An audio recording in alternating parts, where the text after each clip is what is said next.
Welcome all. Thanks so much for coming out on this hellish evening. Not just the world, but the actual temperature today, so appreciate it. Nice and cool in here. I'm Jeffrey Lependorf, Executive Director of the John Cage Trust. So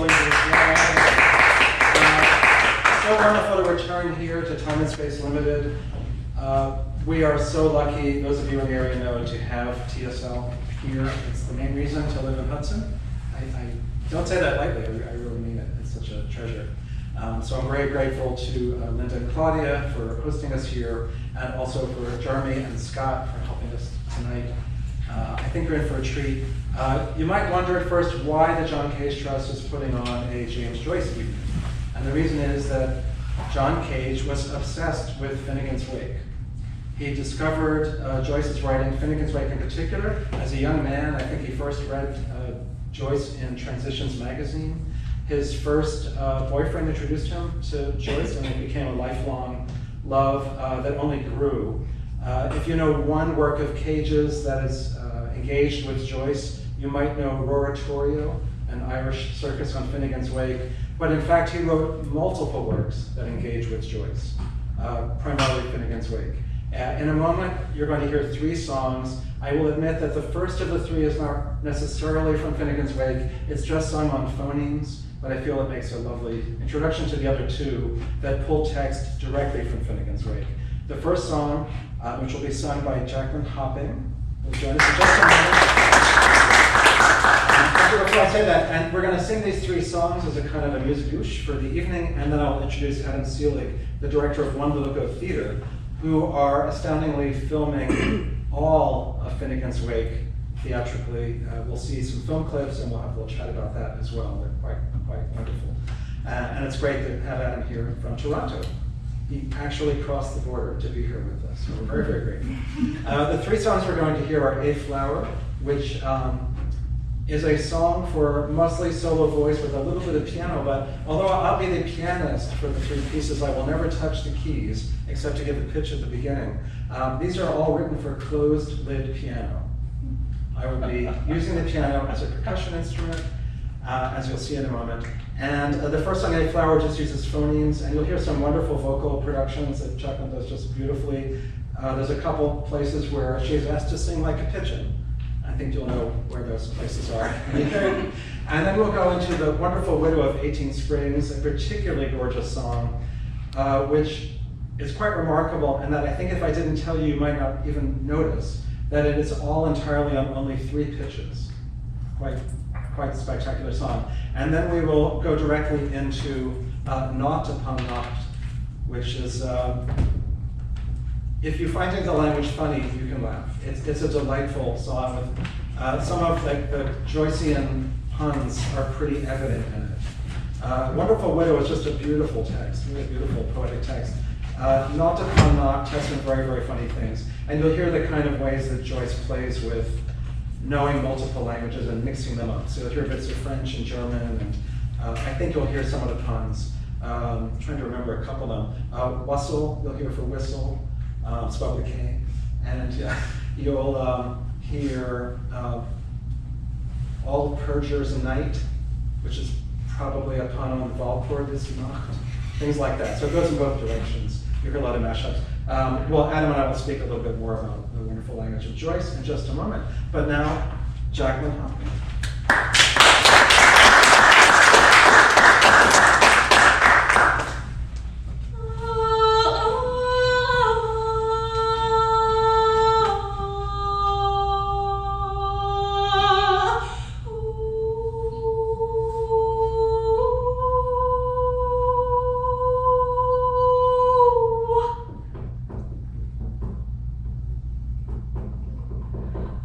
Oh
Director of One Little Goat Theater, Adam Seelig, down to watch, and welcome, Adam. Thank you. So let's just start at the beginning, not of all time, but of how this project started. So you've been filming, I think you're up to chapter 5.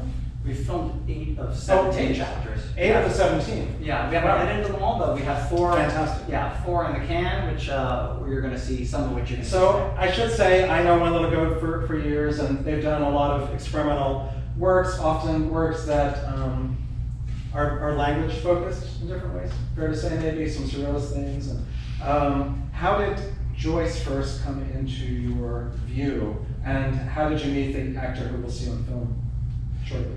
So for me personally, I came to Joyce from Beckett. Beckett was an author I loved. I even studied his manuscripts. I probably wrote exactly like him in my first couple of plays. So I absolutely loved Beckett, and Beckett's hero was famously James Joyce. So that's how I ended up finding Joyce, kind of going chronologically backwards. And Richard Hart, whom you're going to hear, and there's also a female actor, there's a woman named Pip Dwyer who does chapter 8, which is famously the washerwomen chapter. So we have 2 Irish-Canadian actors. There are a lot of Irish emigres in Canada, as I'm sure in the United States, and certainly in Massachusetts most of all.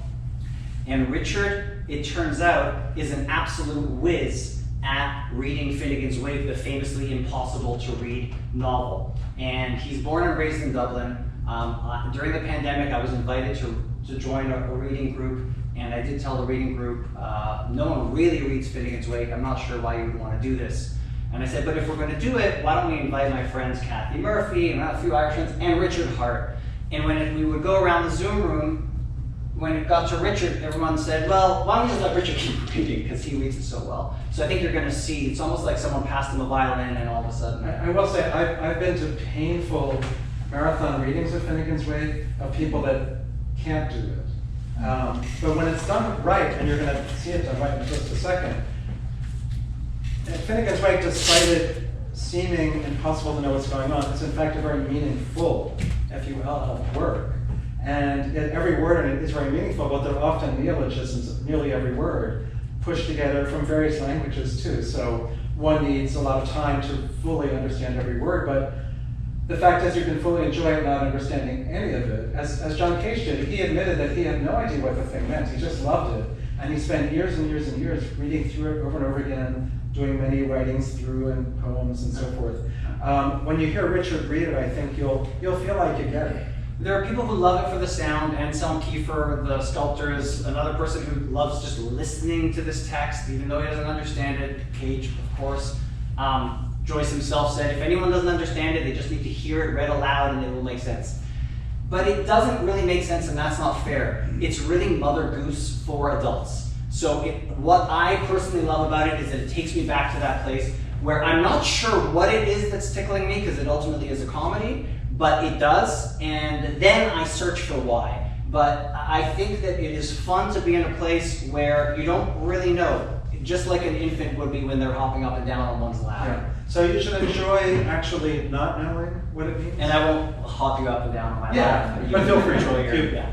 If you must hop up and down, we'll allow it. I don't want to say too much more because you're going to introduce the. Maybe I'll just say a few things because I think it's helpful to have a little. Thank you, Jeffrey. Thank you, Jeffrey, for inviting me. Thank you all for being here. This is terrific. I'm really, really delighted. I spent 5 years living in New York City, so it's a bit of a homecoming for me. I now live in Toronto. I'm originally from the west coast of Canada in Vancouver, and with One Little Goat, I've been filming these chapters of Finnegans Wake in Toronto. We filmed one in Ireland, and honestly, we have another 9 chapters to go, so maybe New York, maybe Hudson, we'll see. I want to thank, they're not here, I know, but Linda and Claudia, this is an extraordinary space. Many of you, I think, have been here before, but damn, this is my first time. This place is awesome. I'm really impressed. And I want to thank Jeremy, I want to thank Scott, the techs who were here and helping us. And let me tell you a couple things. So it's appropriate that we're in Hudson. Hudson, of course, is a river. I grew up on a street called Hudson. My address growing up, one of them was 6049 Hudson Street in Vancouver. So this is a thing that you start to look at certain words, and to a lot of people, Hudson is an explorer. It's a river. It is a city. To me, it started off as a street. In Finnegans Wake, it gets its reference, and the reference is to Hudson soap. So Hudson is also a soap. Hudson is also a terrific album that came out about 5 years ago with some terrific players like Jack DeJohnette. So Hudson means a lot of things. That's kind of what happens in this. So many things that Joyce takes and they can refract in many directions. So just with the word Hudson. And then I also want to mention something about Cage coming from Toronto. Toronto was a really important city for Cage. The first place where there was a full production of Oratorio was in 1982 in Toronto at the University of Toronto.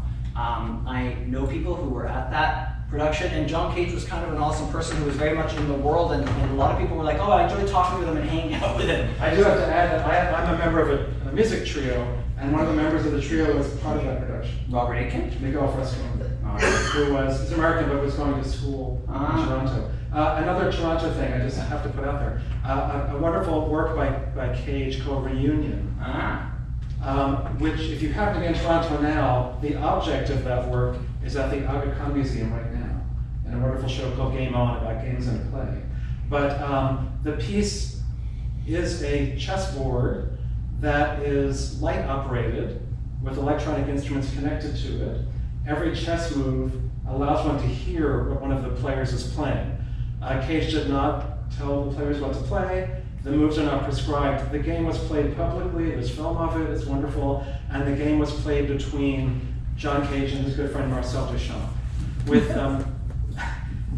Duchamp's wife, Teeny, in the middle, watching the two of them, while all three chain smoke and drink wine. It's quite wonderful. But the sounds are spectacular, but that's another important Toronto connection. Yeah, and not to throw any shade on John Cage, but he lost in half an hour with Duchamp having way less pieces than him. Yeah. So Duchamp was like, I'm not wasting my time with this chump. So he let Teeny play, and she beat him as well. Duchamp, I'll just say quickly, Cage idolized Duchamp. A lot of Cage comes from Duchamp, as he would say. The idea of using chance starts with Duchamp. He met Duchamp through Peggy Guggenheim, very much wanted to get to know him. Knowing that Duchamp was a chess master, said, would you teach me to play chess? Duchamp agreed, and so for many, many nights over many, many months, he would play chess actually against Teeny. And Duchamp would watch them and critique both of them, and famously said to Cage after months, Cage did become quite good later, but said to him, don't you ever want to win? Because Cage could care less, he just wanted to be there with Duchamp. But there are other pieces, other chess pieces too that all come out of this. But that night they actually played two matches. So one against Duchamp, which was handicapped, so a penny is placed on the chessboard. You can see it in photos as a handicap, so that Duchamp had fewer pieces. He still won right away. Cage then played with Teeny, and that match went on so long, I think till 4 a.m. They finally called it a draw and let everyone go home. But anyway, so yeah, lots of Toronto. Exactly. So the Toronto connections, and then this is something from Cage's experimental music, and I think it fits this experimental novel. He says, what is the purpose of writing music? One is, of course, not dealing with purposes, but dealing with sounds, or the answer must take the form of a paradox, a purposeful purposelessness, or a purposeless play. This play, however, is an affirmation of life, not an attempt to bring order out of chaos, nor to suggest improvements in creation, but simply a way of waking up the very life we're living. What is Finnegans Wake about? So I always say we have to listen to my favorite Samuel Beckett and say, it's not about anything, it is that thing itself. So then what is Finnegans Wake? And I always go to the title. Finnegans Wake is taken from an Irish-American folk song. Some of you may know it. This is the story of Tim Finnegan who goes to work drunk. He climbs up a ladder, he falls off the ladder, he cracks his skull, he's taken to his funeral, and at the wake, a bar fight breaks out, someone throws some whiskey it misses someone, hits the wall, it splatters, it drops into Tim's mouth, and this whiskey or ishkaba or water of life revives him. And so in this folk song, Joyce saw nothing less than the rise, fall, and rise again of humanity. Now we're talking about easily the most ambitious author imaginable. This is a person who said, that is going to be the subject of my novel, the cyclical rise and fall of humanity. So a lot of the action in this, for those who've been to Dublin, takes place in Phoenix Park. Appropriate, the Phoenix rises and falls continuously. It is a river run of language. River run is famously the first word. It is, in Joyce's words, an attempt to subordinate words to the rhythm of water. When he finished the novel, he went down, he wrote it in Paris, and he walked down to the Seine River, and he listened, and he was content that he nailed it. He went home and said, okay, basta. There are characters in this novel, and I'm just sharing all this. I know I'm talking about it, but it's just helpful to have a few signposts before we jump into the stream. The characters are Anna Olivia Plurivel. She is the river Liffey, Livy, Lithia. She is life, she is water. Her spouse is HCE, H.C. Earwicker. He is the land, he is Dublin, he is the earth. They have children. They have a kind of Adam and Eve, Cain and Abel-like parallel family. Their kids are Shem and Sham. And they have a daughter named Issy. She's a kind of bonus character, if you will, to the biblical forebears. Ulysses is famously the stream of consciousness novel, and it's celebrating its anniversary on the 16th. Bloomsday is the big James Joyce holiday coming up. And Finnegans Wake is the stream of unconsciousness. It is a dream novel. It is a dream language. And how did Joyce create this dream language? By combining over 60 languages, living and dead, and making his own special mix. It's a comedy. Nora Joyce, one night when Joyce was writing and laughing at his own jokes, she said, for God's sake, Jim, either stop writing or stop laughing. There are moments that sound funny here and you won't exactly know why, and that's that mother goosiness that I was talking about. And I'm really glad that we're here doing this together, because this is a novel that people tend to not read in solitude. It tends to be a novel that people read in groups and pairs and so on, so I'm glad we're doing this. And now I'm going to introduce you to the first page. I'll show you a few minutes of the film, first page of Richard Hart doing it, then I'll talk a little bit about another page, and then I'll kind of go back and forth. And I've got about 4 or 5 excerpts that I'm going to share with you. This is the first excerpt. Let me start in the beginning. But I put the beginning in quotes because this book also never really ends. The first word, river run, starts with a lowercase r because it's a continuation of the last word 600 plus pages later. And so the last line of this novel, away, alone, alas, aloved, along the, and it just dangles, no period. And then we go all the way back. River run past even Adams. Okay, so when we're done with this whole film series, 30 hours of film, however many years it takes us, we're just gonna have to keep doing it over and over and over again. You're going to hear references to the River Liffey, you're going to hear about Dublin, you're going to hear Adam and Eve's Church, you're going to hear Vico Road, you're going to hear Howth Castle, you're going to hear Dublin Bay. A lot of this Dublin stuff is going to come out. I opened, because we did this in Toronto, I'm not trying to set this in Dublin or whatever, this is Richard reading it for a group. This novel is not about Finnegans, or this film is not about Finnegans Wake. This novel is Richard Hart sharing his reading of Finnegans Wake with people. And so we start on the Don River, a sludgy, gross river in Toronto, and you're going to see a terrific sculpture by Eldon Garnett.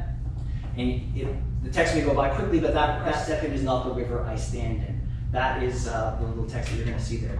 So, river run, that word itself, running river, reverend, reverend, which is French for we will dream, stream of consciousness, reverend, around dream.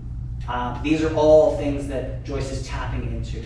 And last thing I'm going to say is Marshall McLuhan, the famous media guy from Toronto. I guess maybe this is just a thing you have to do when you're from Toronto, mention Marshall McLuhan. But he too was really obsessed with this.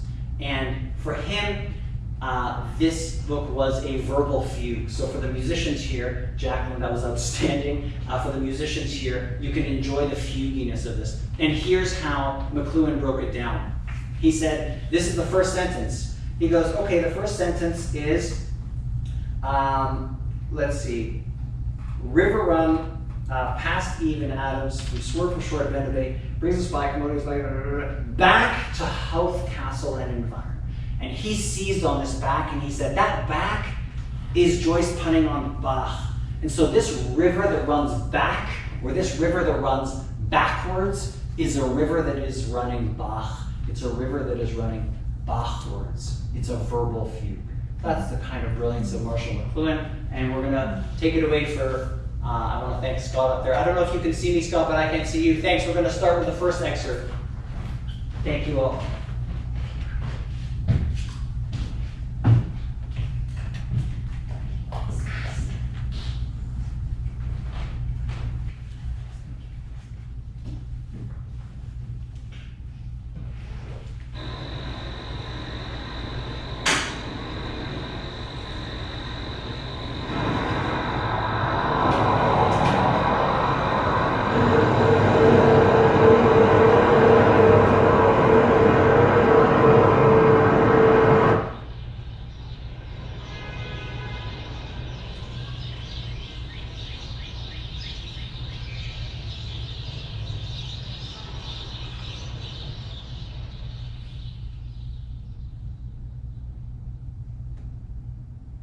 River run, past Eve and Adams, from swerve of shore to bend of bay, brings us by a commodious vicus recirculation back to Hoth, Castle, and environs.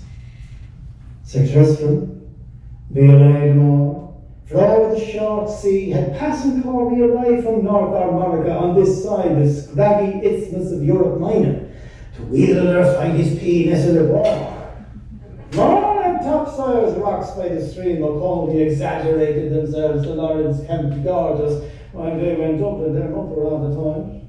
Nor the voice from a fire bellows mission to a Petrick. Not yet, don't ever see after. And the kids can't both ended up landed right. Not yet. The was fair and finessing, where Sassy Setters Robin Twan made the show. But a peck of paws, not a gem, lush and blue by arclight, and roaring into the begging revels to be seen winsome on the aquaface. The fall. Baba Baba Garata Camino Long Con Blonde Tolerant to one control, one con, two more and knock. About once one straight on power. Is retailed early in bed and later on like down through all Christian minstrelsy. The great fall of the off-wall entailed at such short notice that the stoops of Finnegan, their solid man, that the hunting hill head of himself promptly sends an inquiring well to the west in quest of his tum-tum-tums, and the upturned pipe place is at the knockout in the park, where oranges have been laid to rust upon the green since Devlin's first love living. What clashes here, wills and won'ts, oystery gods, gagging fishy gods, Breckirk, Gertrude. This is going to be chapter 2. So that's chapter 1. That's famously the first page. The first page and the rest of chapter 1 are a strange place to begin this novel because they're not. It's an overture. It sounds out the many themes. And I'm going to now jump to chapter 2, and I'm going to show you one short excerpt, a longer excerpt from chapter 2, which is a song actually. Then I'm going to show you a couple of short excerpts from chapter 3 and 4. And I'm going to show you these 3 chapters. They're a kind of trilogy that are all our introduction to the male protagonist, HCE Earwicker is his name. So I want to, this is an introduction to Earwicker. What you saw, so a lot of people call this trilogy the Humphreyiad because HCE stands for Humphrey Chimpton Earwicker and many other things besides, but one of the things it stands for also is Here Comes Everybody. And so this is a kind of stand-in for all mankind, all human beings. So HCE or Earwicker. What's the deal with that name Earwicker? Well, it sounds like an earwig, it sounds like an insect. Earwigging is old British slang for eavesdropping, being nosy. I've always heard ear and wick as if the ear is absorbing, and so that is kind of part of his world. And it's appropriate because the central theme of this chapter and 2, 3, and 4 is gossip. Because Joyce was interested in the movement of language, and language never moves faster than when there is some salacious gossip to go around. And so this whole chapter we end up with all kinds of slander about Earwicker. There are these alleged misdemeanors. Something happened in Phoenix Park involving 2 girls, a cad or a disreputable man, and 3 soldiers. 1 cat, 2 girls. What happened here, we don't exactly know, but something unkosher, let's put it that way, something scandalous, deserving of tabloidy gossip. And so in today's terms, I would say that Earwicker is someone who is being, or in the process of being, canceled. And that whole paranoia that surrounds him is a big part of this. And the end of chapter 2, this gossip spreads. It goes from the cad to his wife, and from the wife to the priest to a teacher. The teacher takes it to the horse races. It goes to the horses. It goes around the racetrack many times. And so this gossip is developing momentum. And then it ends up at this famous balladeer named Hosty, a kind of street busker named Hosty, and his name has hostility in it. And he's out to find the perfect salacious material for his next big hit. And this is where John Cage got that name Roratorio from. The Roratorio that he wrote of James Joyce's Irish Circus is here. It's called The Messiah of Oratorios. Hosty is going to present his huge magnum opus. And you're about to hear this magnum opus. It's really more of a music hall piece that is a total evisceration of HCE's character. I like to compare this to the 2024 rap battle between hip-hop luminaries Drake and Kendrick Lamar. It's described in the Toronto Star as the toxic feud dominating the world of hip-hop, and it proves that the public has an insatiable appetite for a throwdown, showdown, no-holds-barred defamation of someone's character. Everyone loves a good fight. Everyone loves a good takedown, and Joyce was aware of that. One last thing I'm going to share with you, and that is one of those really, really long words. You already heard one. It was that 100-letter word, the fall. These are, I believe, and Jeffrey also believes, that Cage was reproducing those kind of thunder moments by banging the lid. And Joyce does it 10 times in this novel. He has these thunder words, 100-letter words, that are all created out of phonemes from different languages for thunder. This thunder word that you're going to hear is all phonemes for words that mean shit. And in this case, it kind of makes sense because Hosty is such a disreputable, tabloidy shit talker that he's just spreading it everywhere. So you're going to see this nasty shit thunder word pop out. Along the ride. And this is the ride that Hosty made. So, boys and caves, scarlets and twitches, versified and piercified may the truthful tale of living stone. Here lie the refrains of. Some William Vike, some William Mike. Some William Lynn and Finn, while others hail in love, bow down, love, lex, lats, done again. Some Acton Arth, some Notting Garth. Carl, Saul, wheel, wall. I, Parson Purse O'Reilly. As he's called, no name at all. Together. I'll leave it to Hosty. Frosty Hosty, leave it to Hosty. For he's the man, the ruin, the ran, the king of all rans. Have you heard it? Somehow. Everywhere? Somehow. Have you heard it? Others do. Everywhere it? Others don't. It's coming. It's brumming. The click, the clock, all clock, class, the kick, class, that clock, was class, that credit, crutchy, grammar, 77, you were the plenty of copycat.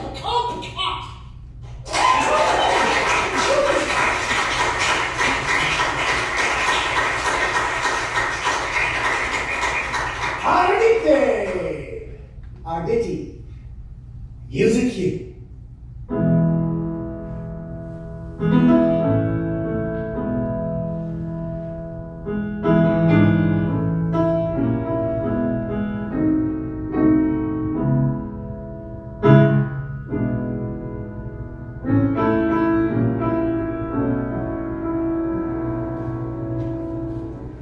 The Ballad of Purse O'Reilly.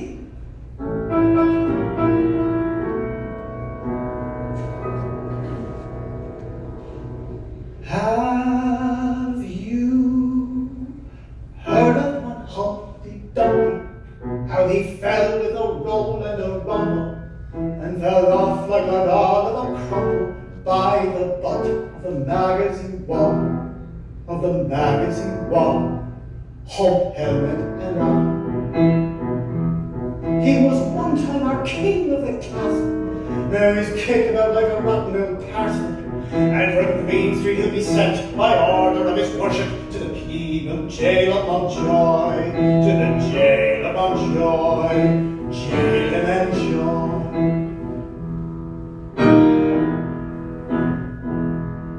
He was father of all schemes for the botherless, strong coaches and an active contraceptives for the populace, mare's milk for the sick, 7 dry Sundays a week, open air love and religious reform, hideous inform. Harry wise as you couldn't imagine, I'm no bail my fine dirty bad darling, like the bump and bone of the Cassidys. Ah, your butter is in your heart. His butter is in his heart. Butter his heart. Hurrah there, Hasty! Frosty Hasty! Change that short doggy. Ride the rat, the king of all rats. The macho.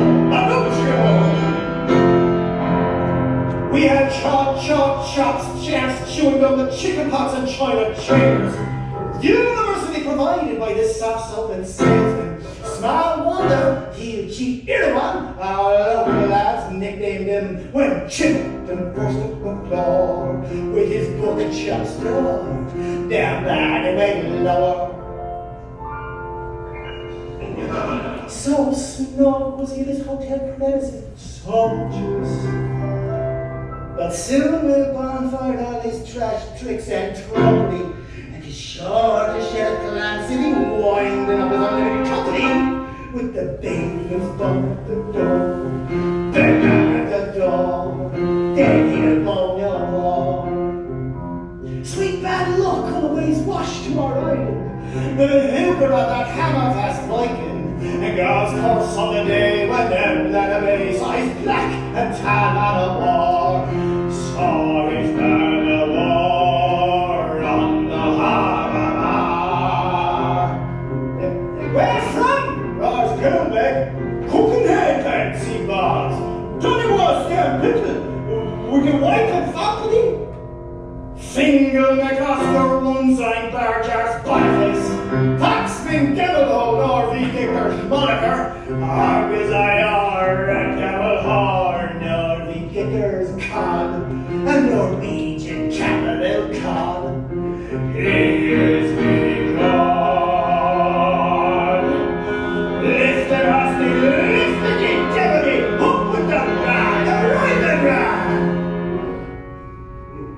It was Durance and Freshwater Garden pumping, or according to the Northern Mirror, while admiring the monkeys, that our heavyweight heel and Humphrey made bold a maid to woo. What did she do? The general lost her maid woo. He ought to blush for himself, the old hate-headed philosopher. For to go and show himself that way on top of. Begob, he's a crux of the catalogue of our antediluvial zoo. Messrs. Billings and Coo. Now as larks, good as new. He was jumped by Wellington's monument, our notorious hippopotamus, when some bummer went down the back track of the omnibus and caught his death of Fusiliers with his rent in his ears. Give him 6 years. 'Tis so pity for this innocent poor children, but look out for this Mrs. Legitimate. When that flu gets a grip of old Erica, winter big earwigs on the green, big earwigs on the green, the largest ever you see. So close, shite smell, see the banter, and then the roses.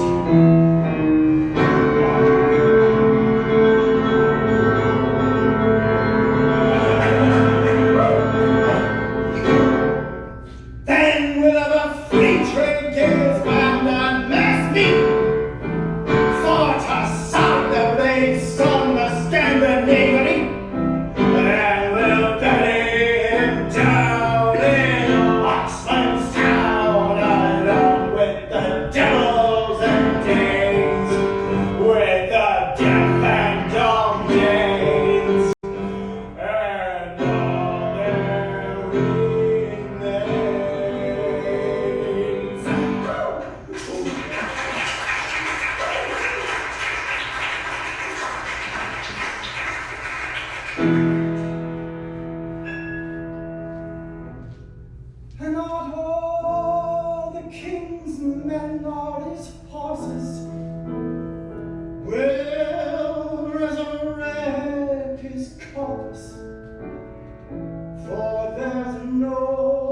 true spell in comfort or hell that's able to raise a cane, that's able to raise a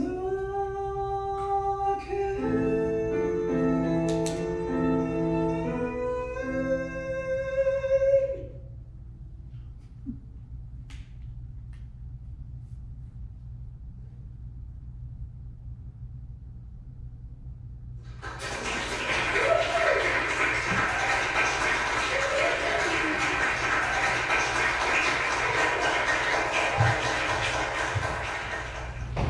It looks like that pigeon made another appearance. I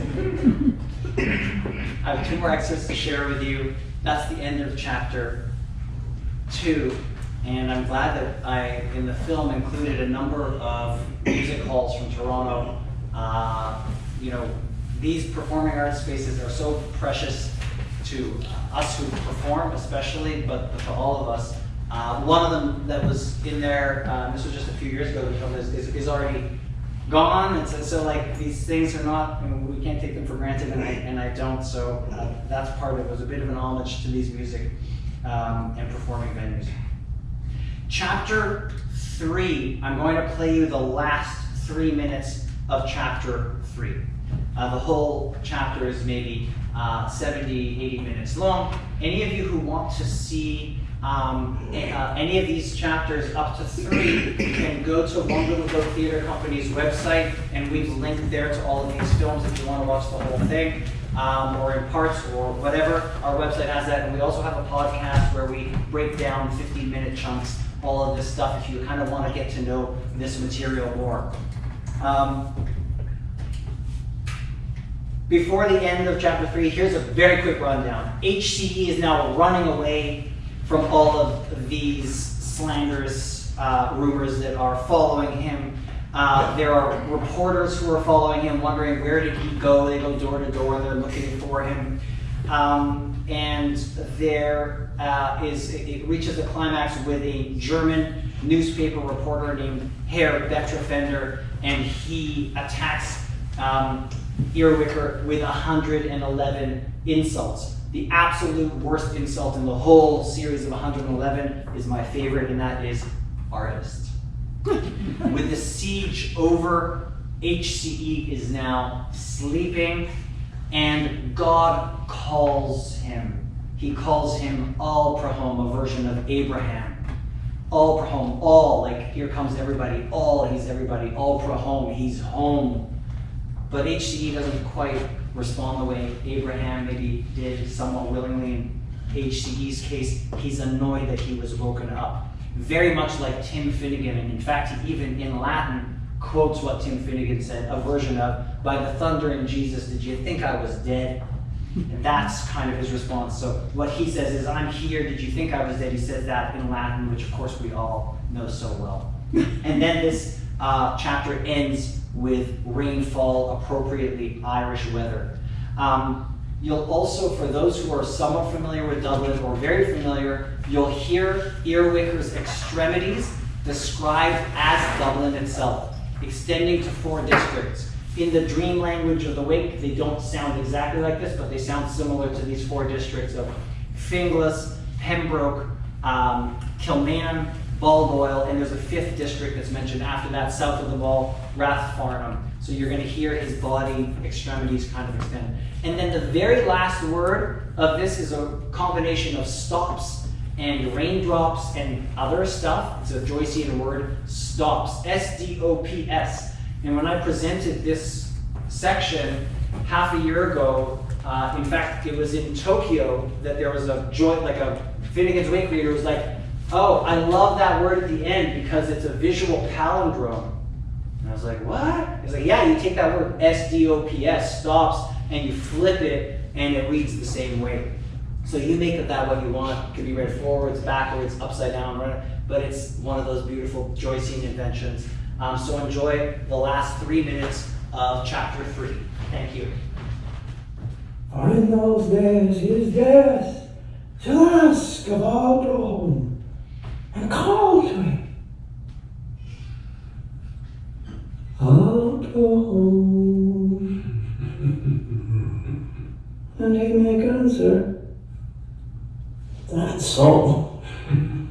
for wig nor walk. Many Evelyn. Many could you just watch on?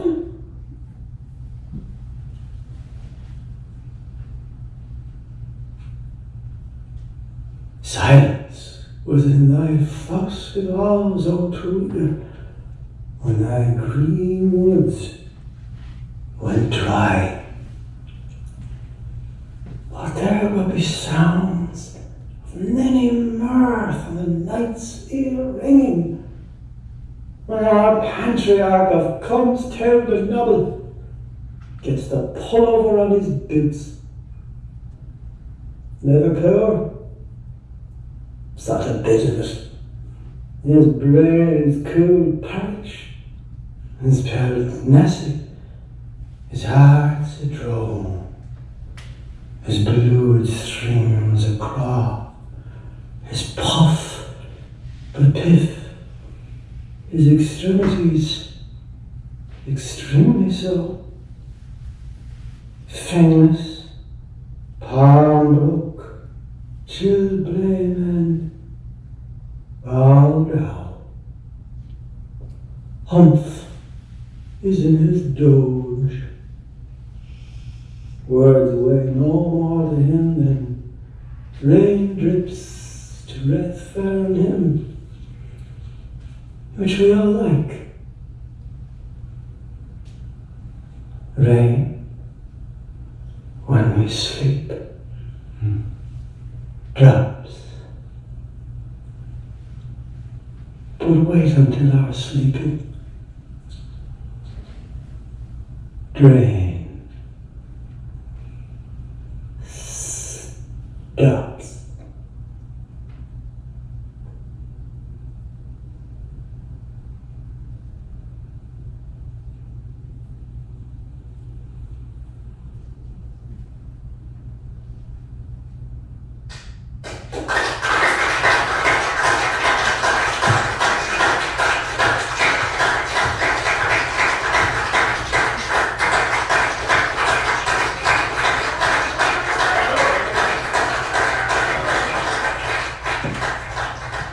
That's the end of chapter 3, and now I'm going to share with you the last part of this whole Humphread trilogy, chapters 2, 3, and 4, and this is the end of chapter 4. I'm going to play you 2 minutes from chapter 4. They're really beautiful, if I may say, and fun 2 minutes. The synopsis in chapter 4 is a little more of the same HCE running. They take on different form. Here, it opens with him like a cage, described as a caged lion on the Nile. In this case, rather than fleeing, which is how a lot of people respond to danger, as we know, he actually fights. There's fight and flight. So he actually fights in this case. There's a fight that breaks out. And then there's a trial where different witnesses are called up, and a kind of manipulative lawyer cajoles or leads the witnesses to denounce and earwicker in what they're hoping will be a guilty verdict about all of these rumors surrounding him.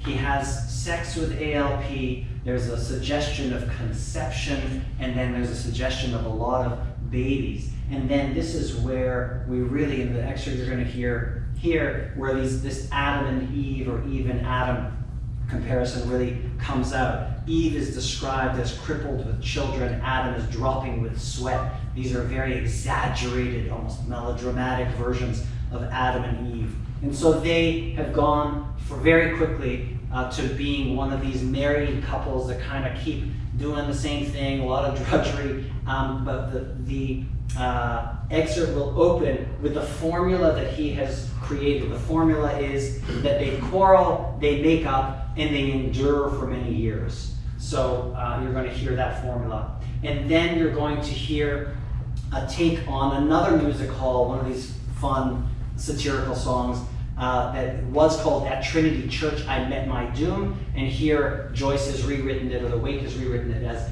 At Island Bridge I Met My Doom. This is one of these, oh, I married her, I was duped, and how did I ever end up in these situations? is one of those kinds of like really, really moany kinds of songs. And what the weight does is it sets it at Island Bridge. Why is it at Island Bridge? Because that is by the Phoenix Park, where the River Liffey's estuary is, where the transitional waters of the River Liffey. And that is because in the novel, and I'll be back in a couple of years once I've done chapters 5 through 8, and most of those chapters then turn their attention to the female protagonist, Anne Olivia Pluribel. So that's what happens at the end. It's a transition away from the male figure towards the female figure at Island Bridge. Last thing I'll say, Psalm 137 in the Hebrew Bible, by the rivers of Babylon, there we sat down, yea, we wept when we remember Zion. We hanged our harps upon the willows in the midst thereof. How shall we sing the Lord's song? And Joyce, for whom the Bible is a Catholic, in his Catholic upbringing, was really in his bones and absolutely in his ears, taps into that. And so it's been really fun opening and doing these 4 chapters, which I've never done together, because we open with the River Run and the Hudson River, but also just the River Run of the Liffey, and we end by the waters of Babylon. So we're covering a lot of rivers here. I'm really glad to be in Hudson doing it. Here's our last excerpt. Thank you. What are you kind of cute? Tiff tiff today, kissy kissy today, an age-long kind tomorrow now. And who but crippled with children won't speak up, but dropping with sweat. Sold from her lease of 9919, dresses on dresses, oh die dainty. Go the group gudgeon, gulped it up. Who was the COD? Boom. At Island Bridge she met her tide. At a boom, at a boom, at a boom, boom, boom. The Finn had a flux, and is ever right. At a boom, at a boom, at a boom, boom, boom. Or all of the years and hues and cribbies, that's what she's done for we. Whoa. No mad may one with Nabuck. But let no man laugh at joy, for we have taken our sheet upon her stones, where we have hanged our hearts in her trees, and we list, as she bids us, by the waters of Babylon.